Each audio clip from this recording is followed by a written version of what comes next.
Have you ever wondered how to give your digital photos the nostalgic film look? If so, you've probably realized quickly that buying film can get really expensive really fast. But there might be a cheaper way to get the film look for your digital photos, because according to a lot of YouTube reviews, Dehancer is one of the best film emulation tools out there. But is it really worth the hype? Well, that's what we are going to find out today. And real quick, to be totally transparent, Dehancer did provide me free access to their software so I can try it out, but they haven't seen this video before you, and they also asked for my honest feedback. So let's have a look at how Dehancer can get you that film look and talk about some pros and cons you should consider before you buy it. But if you do decide to get it, you can use code RICHART to save 10% on your purchase. So to use Dehancer, you can download their app for iOS or Mac, or if you're a Windows user like me, you can just use the Lightroom plugin. So before you open Dehancer, I recommend you make two quick adjustments in Lightroom. One is lens corrections. Just click these two boxes to check them. And then also just straighten your image easily, so that way you have that out of the way and you can focus on creating that film look for your image. So once you've done that, you can just right click on your image, choose edit in, and if you install Dehancer, you can just choose Dehancer. And in here, I recommend you choose file format TIFF, sRGB for color space, and bit depth 16 bits. That just gives you the most amount of flexibility. Okay, when you open Dehancer for the first time, your image is obviously not going to look like this. I already applied some edits to it, so that is why Dehancer saved it and applied them to this image. So I'm just gonna uncheck these to walk you through what these different settings do to help you achieve this look. Okay, the first thing you want to do when you open Dehancer is check out the Films tab on the left side.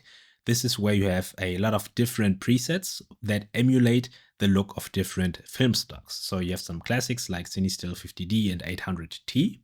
And if you have some favorites, you can actually favorite them by clicking on this heart icon on the bottom right. And I've already done that, so I'm just gonna check out my favorites right here. And these are the ones that I typically rotate between.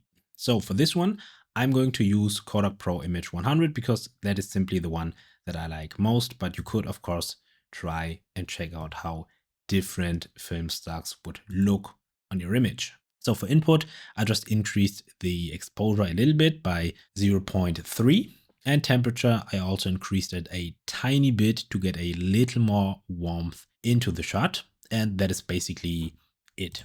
Output, I didn't change anything. So next up is Film Developer.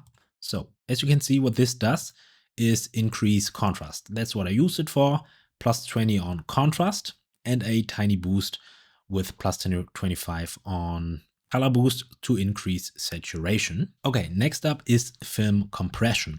This is important if you want to save your highlights. So if I turn it on, you'll see that the highlights are going to be a little bit dimmed down. So what you can do is just increase or decrease the white point. So if you pull it to the left, you'll see that the brightest areas, the white points, get brighter.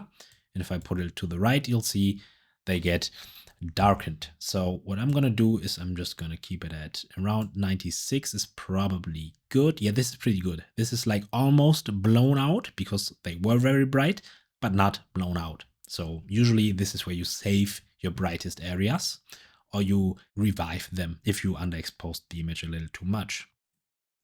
Alrighty, next one is expand. This is where you just change the black point. So I'm just gonna see if anything is clipping by clicking up here, but there's nothing clipping. If I put this to 0, yeah, there'd be a lot of absolute blacks. So if I just do this, okay, there's going to be still a lot of clipping, but this is okay, honestly, simply because this is a night scene. So it's okay for me to have really dark areas. I might just pull it down just a tiny bit like this. Yeah, but this is as far as I'm willing to go because it's a night scene. So making the shadows too bright doesn't make sense. If it's dark, it's dark. Alrighty, after that we have color head, which I'm going to use. This is going to add a little bit of color. I'll just toggle it on and off to see if there's anything. Yeah, there's a little bit more warmth. So for this one, I'm just gonna add a little more yellow, maybe even a little more, because it's so dark you can barely see anything. So this is pretty good.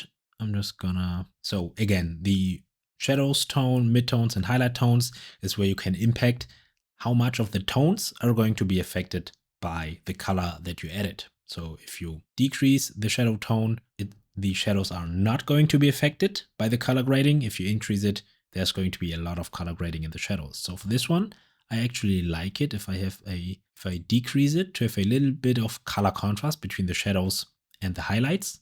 Maybe I'm gonna increase the highlights a little bit. Yeah, okay, this is too much. So yeah, this is looking fine. Okay, next up, film grain. To add that special touch to the photo, I might use custom. I'll just see what the 35mm does. Okay, this is too little for my liking. Yeah, this doesn't do the trick, honestly. So I'm just gonna go to custom. Whoopsie. Okay, this is actually looking pretty good. Scale 250. Yeah, this is cool. This is a nice, well, it's not so subtle, but I really like the look of this. So I'm just gonna keep it at this. And now I'm going to add halation. This again adds a kind of glow to your highlights, which makes it look, yeah, really nostalgic. As I mentioned, this is just really popular when it comes to creating the film look. I think I'm just gonna use, yeah, 65mm is fine. You could use 35. This kind of increases, and the lower you go, the heavier this effect will be. So 65 is, I think, pretty good for me. I don't want to overdo it. So again, if we toggle it off and on, it does add a nice effect to it. Let's see if we add some bloom. Okay, this is pretty cool, but I'm going to use a little bit less bloom because, yeah, this is overkill, I would say. Let's have a look at 65mm. This is pretty cool. Yeah, okay, this is a little too much. I'm not sure. Maybe I'm gonna use custom and I'm just gonna decrease the impact. So this way I do get just a little bit more bloom. Yeah, this one's just really subtle. Maybe a little more. Yeah, I think this is pretty good. Yeah, this is pretty good. Okay, and that is it for this image. I might just come back to the film compression and save some of the highlights because they got dimmed down a little bit. Okay, this isn't doing too much, so I'm gonna go to the expand tab. Yeah, this is looking way better. So yeah, sometimes you have to switch between tabs to find the right editing tab to increase the whites. But yeah, this is looking pretty good. Ooh, this is decent. So let's have a look at the before and after. This is the before. And this is the after with a pretty quick edit. So I really like this one. Okay, final image where again, just go over the settings that I used really quickly to show you what you can get when you're using Dehancer to create that film look. So for the film preset, again, I used Kodak Pro Image 100. And when it comes to the film developer, I just again increased the contrast a little bit and also boosted the colors just a tiny bit. Okay, for film compression, I might increase the whites a little bit to bring back some of the brightness on this umbrella. And that is pretty much it. Color density is looking pretty good for now. So this is that. When it comes to expand, I'm going to see, yeah, there's a little too much brightness in this. So this is looking good. I don't think anything is clipping. Okay, the umbrella is actually clipping a little bit, so I might reduce the whites a little bit, but this is as far as I'm willing to go. I don't mind if there's a little bit of clipping, to be honest, but this is fine for now. Okay, print I'm gonna skip. So next up is color head. So I'm just gonna color grade this a little bit. I am gonna add some yellows. I'm probably gonna remove the cyan. Yeah, this is looking good, although I might have to remove some yellow from the midtones simply because this just looks like it's a little too much. Increase it in the highlights a little bit. Yeah, this is looking pretty good. And then add some film grain. This might be a little too much. Whoops, wrong tab. I'm just gonna go to 35. Yeah, this is looking, I don't think this is enough. I do want my grain to be a little bit visible.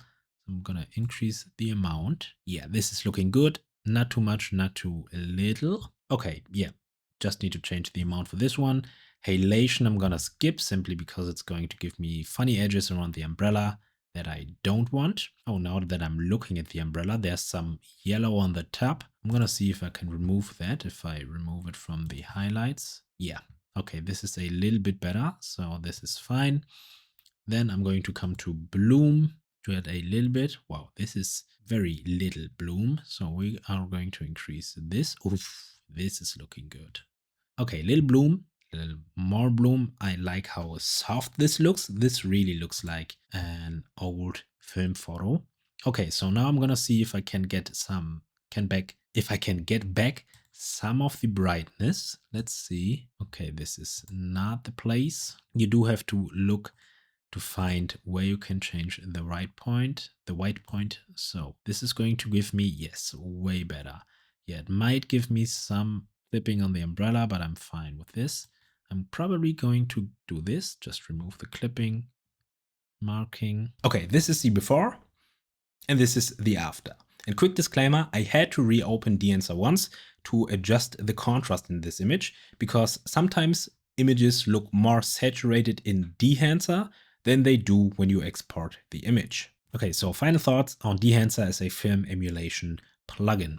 Honestly, when it comes to the difference between what you see in Dehancer in terms of contrast and what the final exported image looks like, I think that is an issue that they really should fix in the future, because sometimes the difference is a little too much for my liking and I had to go back into Dehancer to tweak the edit. So yeah, keep that in mind when you make your purchase decisions. Sometimes you might have to re-edit. Also, the fact that you can batch edit multiple photos at once is a little unfortunate, but the good thing is that I can save my edits, and this way I can just quickly apply the edit that I did before the image. But when it comes to the good points, I think once you understand Dehancer and the different sliders, which isn't too much work, I think, you can get the film look really quickly. And the fact that they have different kind of presets and different film stocks that you can emulate makes it, well, very easy and very quick to get the film look. And also the customization for film grain, halation, and bloom is something that I really enjoy playing with. And I think I'm gonna try it out more in the future to get the occasional film look. So yeah, if you really love the film look and you don't want to break your bank by spending hundreds of dollars on actual film, Dehancer is a solid choice because it's going to be cheaper than, well, buying actual film. But I would say I would only recommend Dehancer if you really use it a lot and if you really want to use the film look on your photos. So yeah, important thing for me is that this is an honest review and you see what you get. So yeah, with that in mind, make your decision. So after all this, if you think Dehancer is the right tool for you, you can use the code RichArt to save 10% of your purchase. And also I do get a little kickback from that. So yeah, if you choose Dehancer, using the code really helps me and supports me. But yeah, other than that, I hope this video helps you make your decision and I'll see you in the next video.